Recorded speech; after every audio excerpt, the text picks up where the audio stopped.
مذہبی نفرتوں کا شکار مت ہو. ہماری نسلوں میں بڑے دکھ سے یہ باتیں کہہ رہا ہوں کہ جیسی نفرت میں نے پاکستان میں دیکھی ہے مذہب کی، پوری دنیا میں کہیں نہیں دیکھی. مذہب کا اختلاف کب نہیں تھا؟ میرے نبی کی موجودگی میں صحابہ میں اختلاف تھا، نبی کی موجودگی میں اختلاف تھا. اختلاف ختم ہی نہیں ہو سکتا. محبت کرنا سیکھو، محبت کرنا سیکھو، محبت کرنا سیکھو. تم اپنے نبی کی سیرت اٹھا کے دیکھو، منافقوں کو گلے لگایا. عبداللہ بن ابی مرنے کے قریب ہوا. عبداللہ بن ابی غلیظ ترین انسان اور جہنم کے سب سے نیچے. ابو جہل اوپر ہے، عبداللہ بن ابی نیچے ہے. ابو جہل اوپر ہے، عبداللہ بن ابی اس سے نیچے ہے، لیکن اس نے اسلام کا لبادہ اوڑھا. میرے نبی کا عام آدمی، میرے نبی کو تو سارے منافقوں کا پتا تھا کہ کون کون ہے، باقی صحابہ کو نہیں پتا تھا کہ کون ہے، لیکن عبداللہ بن ابی کے بارے میں سب کو پتا تھا یہ منافق ہے. اس کے بیٹے آ گئے، وہ صحابی تھے، کہ یا رسول اللہ میرا باپ مر رہا ہے، آپ جنازہ پڑھائیں گے؟ کہاں پڑھاؤں گا. تو اس کے کفن کے لیے آپ اپنا کرتا دے دیں گے؟ کہاں. آپ نے اپنا کرتا اتار کے دے دیا. آپ کہتے ہیں میں منافق کے لیے کیوں کروں؟ کرتا دے دیا. وہ مر گیا تو اس کے جنازے پہ کھڑے ہو گئے. حضرت عمر سامنے آ کے کھڑے ہو گئے. یا رسول اللہ یہ کون ہے پتہ ہے؟ کہاں پتہ ہے. کہا تو اس کا آپ جنازہ کیوں پڑھا رہے ہیں؟ کہا میرے اللہ نے مجھے ابھی تک روکا نہیں، یوں کہا ہے پڑھ یا نہ پڑھ میں معاف نہیں کروں گا. میں پڑھتا ہوں شاید اللہ معاف کر دے.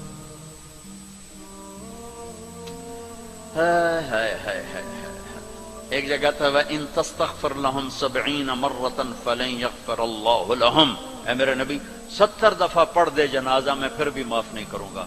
تو میرے نبی نے فرمایا ہے اگر میرا اللہ کہتا کہ اے میرے محبوب اگر آپ 70 دفعہ ان کے لیے دعا کریں گے جنازہ میں معاف کر دوں گا. تو ہم نے کہا میں اس کم بخت کا 70 دفعہ جنازہ پڑھا دیتا، اس کے امتی ہو کر سلام کا جواب نہ دیں، ایک دوسرے کے پیچھے نماز نہ پڑھیں اور کفر کے فتوے لگائیں. اور آپ نے پڑھا دیا اور فرمایا ابھی مجھے اللہ نے روکا نہیں، اختیار دیا ہے شاید بخشا جائے. وہ اس کی میت کو لے کر گئے، وہ جلدی نکل گئے، اب ذرا پیچھے رہ گئے تو اس کو قبر میں اتار دیا تھا. ہم نے کہا باہر نکالو. اس کی میت کو باہر نکالا، اپنا لعاب اپنی انگلی پہ لگایا اور اس کے منہ میں ایسا ڈالا کہ شاید اللہ اس کی تو فعل ہی اس کی بخشش فرما دے. اس منظر کو دیکھ کر 100 منافق کلمہ پڑھ گئے. 100 منافق کلمہ پڑھ گئے. میرے بچوں ایسے علماء کا اعلی کار مت بنو جو تمہیں دست و گرے باں کر دیں، جو تمہیں مسلمان کو کافر پیش کریں. مسلمان بنو، مومن بنو، مسلمان بنو. اللہ نے ہمارا نام یا مسلم رکھا یا مومن رکھا. میرا تیرا تعارف ایمان ہے، اسلام ہے. ایک دوسرے سے ایسی نفرت، امت تو ختم ہو گئی، گروہ بن گئے، فرقے بن گئے، ٹکڑے ٹکڑے ہو گئے. تو اللہ کی مدد کس پر آئے؟ کس پر آئے؟ کیوں آئے؟ ادھر مذہب کے نام پہ نفرت اور ادھر تہذیب کے نام پہ ننگا پن اور ناچ آوارگی. کدھر اللہ کی مدد آئے؟ مسلمان بن کے رہو. اپنے حوصلوں میں تمہارے ان بچوں میں کوئی آپس میں لڑا ہوا ہو، ابھی اٹھ کے گلے لگنا کہ میرے نبی کا فرمان ہے 2 مسلمان لڑ پڑیں پھر 3 دن تک صلح نہ کریں تو میری طرف سے یہودی مریں، عیسائی مریں، مجھے ان کی کوئی ضرورت نہیں ہے. اور ہر پیر اور جمعرات کو اللہ کی بارگاہ میں اعمال پیش کیے جاتے ہیں. اعمال پیش کیے جاتے ہیں. جب 2 مسلمان، 2 عورتیں، 2 مرد، 2 نوجوان، 2 لڑکیاں، 2 لڑکے، 2 بھائی، 2 پڑوسی آپس میں لڑے ہوئے ہیں، سلام دعا نہیں ہے، جب تک یہ توبہ نہیں کرتے مجھے ان کا کوئی عمل قبول نہیں ہے. میرے بچوں میں نے حوصل لائف گزاری ہے. ہم تو جانور تھے اور اس زمانے میں ایسے تبلیغ کا کام بھی نہ تھا. میں نے تمہیں پہلے بتایا کہ 2-3 لڑکے اقبال حوصل کے لان میں نماز پڑھ رہے ہوتے تھے، وہ باغیچے میں نماز کا کسی کو پتہ ہی نہیں تھا. اب تو ماشاءاللہ بہت بہار ہے. لیکن ایک بات یہ تھی کہ مذہب کا بھی پتہ کوئی نہیں جانتا تھا فرقہ کیا ہوتا ہے، اور یہ وہ فرقہ ہے، یہ وہ فرقہ ہے. سب مسلمان بن کے رہتے تھے، ہوتے غافل تھے، پتہ کچھ نہیں تھا. تو آج تو ماشاءاللہ بہت بیداری ہے. اللہ تعالیٰ آپ کو جزائے خیر عطا فرمائے. محبت سے رہو، الفت سے رہو، نفرتوں سے. ہماری آپس میں لڑائیاں ہوتی تھی، مذہب کے نام پر نہیں، سیاست کے نام پر نہیں. ویسے ہی وڈا کون ہے، میں وڈو دا میں چودھری ہوں، میں وڈا ذمہ دار دا پتر، میں وڈے ذمہ دار دا پتر، اس پہ لڑتے تھے. ویسے کہ کبھی مذہب کے نام پہ ہوں اور کبھی سیاسی، ایسا کبھی نہیں تھا. ہمارے ایک وارڈن آئے، طالب صاحب رحمت اللہ علیہ، بڑے نیک استاد تھے لیکن تھے بڑے سخت. یہ استادوں سے کہتا ہوں ڈنڈے نہ اٹھاؤ، محبت کے پھول دو. وہ استاد نہیں ہے جس کے نہ آنے کی کمی طلبہ محسوس نہ کر کہ آج ہمارے ٹیچر نہیں آئے یار. اور جب ٹیچر نہ آئے کہ شکر ہے کوئی نہیں ہے، جان چھٹی. اب شکر ہے یونس صاحب دی کالی ٹوپی نظر نہیں آ رہی، جان چھٹی. وہ استاد نہیں ہے. باپ گھر میں داخل ہو اور بچے ادھر چھپ رہے ہوں کہ ہیڈ ماسٹر آ گیا، پیو نہیں ہیڈ ماسٹر آ گیا ہے، تو وہ باپ نہیں ہے، ناکام باپ ہے. ناکام باپ ہے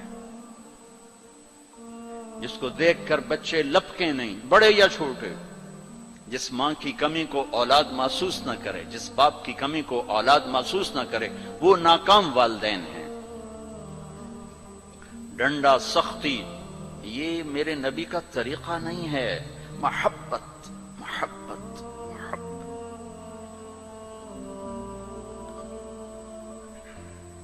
وہ تھے بڑے یعنی مہربان تھے، لیکن وہ زمانہ ہی تھا ڈنڈے ڈنڈے ڈنڈے ڈنڈے. کان پکڑو ڈنڈے، کان پکڑو ڈنڈے. سختی سے بچے جھوٹ بولتے اور استاد کی سختی سے لڑکا جھوٹ بولتا.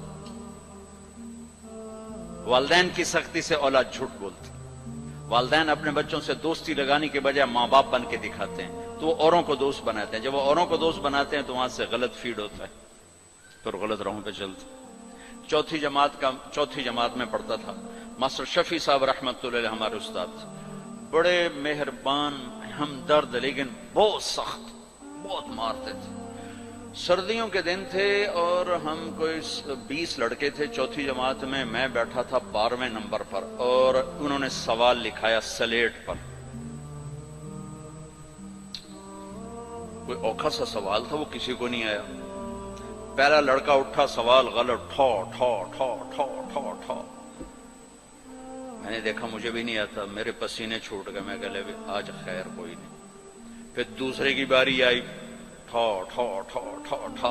پھر میں نے سوال کو سوچنا چھوڑ دیا کہ میں جان بچانے کے لیے سوچنے لگا کہ آج میں جان کے میں بچاؤں کہ ڈنڈے نہ پڑیں.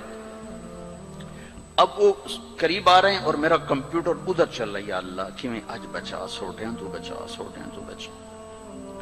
جب رہ گئے نا کوئی 3 لڑکے تو ایک دم میرا کمپیوٹر کھل گیا. ہماری تہذیب ثقافت گاؤں کی یہ تھی کہ ہمارے ٹیچروں کو والد صاحب گندم بھیجتے، چاول بھیجتے، گھی بھیجتے، مکھن بھیجتے. موسم کے پھل، آم ہے، کنو ہے، مالٹا ہے، امرود ہے، مٹھا تھا، لیمو تھا، بہت کچھ. بڑا باغ کا بڑا شوق تھا. اور مرچیں، نمک، ہر چیز جاتی تھی. اور کوئی یہ رشوت نہیں ہوتی تھی. یہ وہ ہمارے والدین سعادت سمجھتے تھے کہ بھی ہم اپنے بچوں کے استادوں کی خدمت کریں، سعادت سمجھتے تھے. اب میں سوچ میں پڑا بھائی اب میں کیا کروں. تو کوئی موسم کا پھل سامنے کوئی نہیں، کنک بھی کوئی نہیں، چاول بھی کوئی نہیں. ہن میں کی کرا؟ تو مجھے یاد آیا کہ مرچیں ہیں. میں اٹھا، جب 3 رہ گئے، چوتھا میں، تو میں اٹھا. میں کہا استاد جی ابا جی آندے پیان کل مرچاں توڑے گھر اپڑ جاسا. انہوں نے کہا ٹھیک ہے میرا پتر، ٹھیک ہے، تو بیٹھ جا. میں ڈنڈوں سے بچ گیا. یہ جھوٹ مجھے کس نے بلوایا؟ میرے استاد نے بلوایا.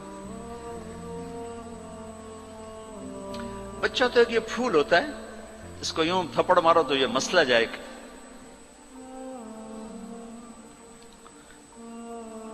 اور کسی بھی عمر میں سختی سے نفع نہیں ہوتی. ہر عمر میں محبت ہی ایک ایسا اصول ہے جس سے آپ دلوں کو خرید سکتے. سڑکوں پہ چل چل چل عمر گزری، 30 سال ہو گئے سفر کرتے، تو ایک سکیچ میرے ذہن میں بسوں کے پیچھے چل چل کے آیا ہے کہ جب وہ نئی بس ہوتی ہے تو اس کے پیچھے لکھا ہوتا ہے ویک ٹور چکوری تھی، بڑے نخرے سے چل رہے. جب تھوڑی پرانی ہوتی ہے تو لکھا ہوتا ہے ہارن دے کر پاس کریں. جب تھوڑی اور پرانی ہوتی ہے تو لکھا ہوتا ہے یا پاس کر یا برداشت کر. اور جب تھوڑی اور پرانی ہوتی ہے تو پیچھے ایک ملنگ بنا ہوتا ہے تو لکھا ہوتا ہے نہ چھیڑ ملنگانو. اور جب وہ پرانی کو رنگ روغن ہو جائے اور وہ روڈ پر آئے تو لکھا ہوتا ہے خدا نے ایک بار پھر دلہن بنا دیا. یہ علم مجھے سڑکوں سے حاصل ہوا ہے، کسی یونیورسٹی کسی مدرسہ سے نہیں. ایک دفعہ میں ایک کوسٹر کے پیچھے جا رہا تھا اور میں اپنا مطالعہ کر رہا تھا، پڑھ رہا تھا سامنے والی سیٹ پر.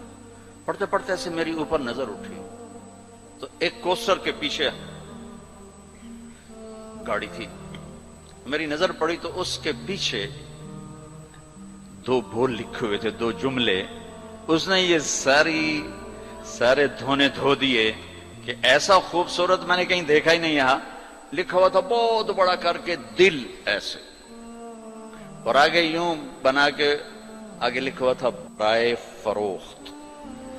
دل برائے فروخت. دل کے نیچے لکھا ہوا تھا قیمت، آگے لکھا تھا ایک میٹھا بول. ایک میٹھا بول. یہ ماں بولے، یہ ٹیچر بولے، یہ باپ بولے، یہ دوست بولے، یہ بھائی بولے، یہ پڑوسی بولے، دشمن بھی بولے گا تو آپ اس کے ہو جاؤ گے. کہ دل چیز ہی ایسی ہے.